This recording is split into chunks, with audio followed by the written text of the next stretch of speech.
When we first walked through how to set up an IP phone with Asterisk in an earlier chapter, we touched on the topic of device naming conventions.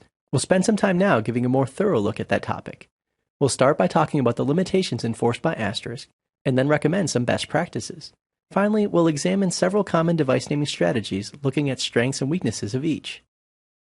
There are three primary requirements Asterisk will enforce when it comes to device naming. First, device names in Asterisk need to be unique on each Asterisk system for each protocol. You can use the same device name on more than one Asterisk server, but each server can only use a particular device name once per protocol. If you try to use the same device name more than once on the same system, Asterisk will treat both entries as referring to a single device and may not behave in the way you expect. This means that you could use a device name of trunk in both sip.conf and eeks.conf, and they would refer to different devices. However, if you try to specify two devices named trunk in sip.conf, Asterisk will treat both instances as referring to the same actual device. Secondly, proper device names consist of up to 79 characters, including letters, numbers, spaces, and special characters.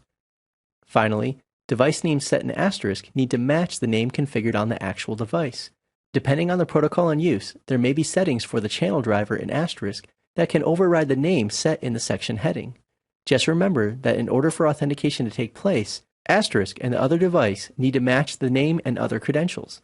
When in doubt, look at the protocol debugging messages or packet capture to confirm authentication names. The previous slide covered only the requirements for Asterisk device naming. We intentionally didn't make any mention of best practices related to device names. We'll talk now about some of the things we recommend doing or avoiding to keep your system secure and easy to maintain. Though Asterisk can support device names up to 79 characters long, the device might only support 16 or 32 characters. We recommend keeping device names under 16 characters long for this reason. Some devices may not permit special characters even though Asterisk does, so we also recommend against using them in your device names. The same is true for the space character. The device may not support it, so we recommend leaving it out of the device names. The Asterisk CLI can also get confused by a device name with a space in it. It can still work properly, but it can be needlessly complicated to troubleshoot or administer.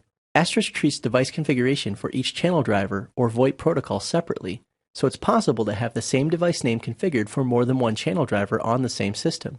For example, you could have a device named Phone1 defined for SIP and another device named Phone1 defined for EEX.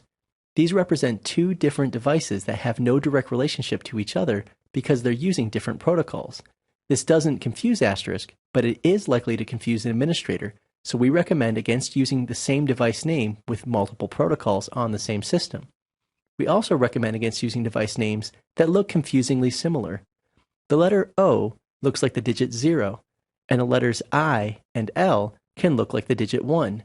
So a device name of LO might look very similar to a device named 10. Avoiding this could save some headaches down the road. We're often asked for recommendations on naming schemes to use to simplify or standardize device naming. We'll look at several common methods, but before we do, we want to point out that there's not a right or wrong way to name devices. Each of the approaches we'll mention has advantages and disadvantages, so we'll want to look at each one from a few different angles. Security can be an important consideration for large Asterisk systems on the public internet or that route international calls, but might be less important for smaller systems on a private network that only handle internal call routing. In some installations, maintenance effort is a more important consideration than security. Your mileage may vary. The first naming method we'll look at matches the device name to the dial plan extension that rings the device. These are almost always strictly numerical device names. This method has the advantage that it's easy to remember a particular device name, but that may or may not be very useful. Despite its popularity, this method has a few significant disadvantages. Tightly coupling device naming and dial plan mapping reduces flexibility by making it a more involved process to change either.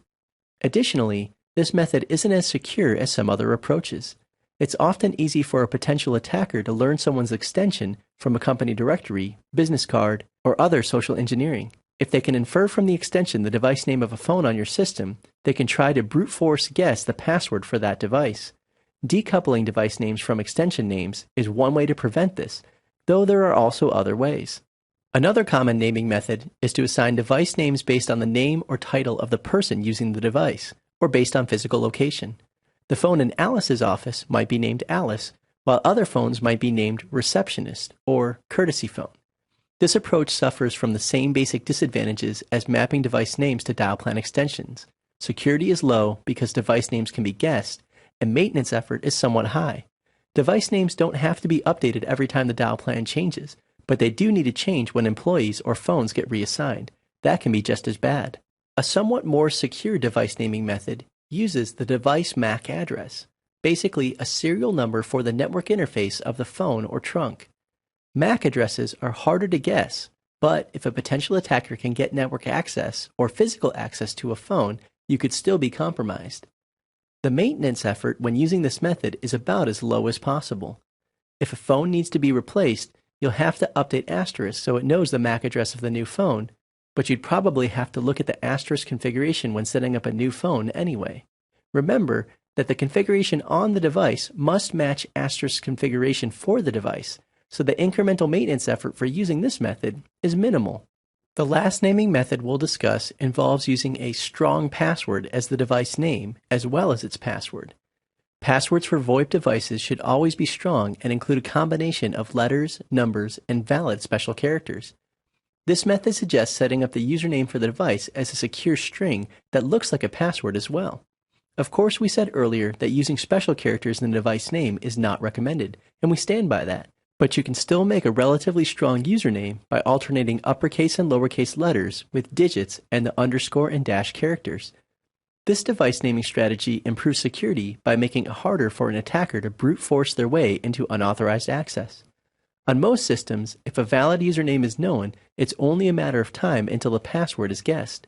If an attacker has to properly guess both the username and the password, it will take exponentially longer on average to break in.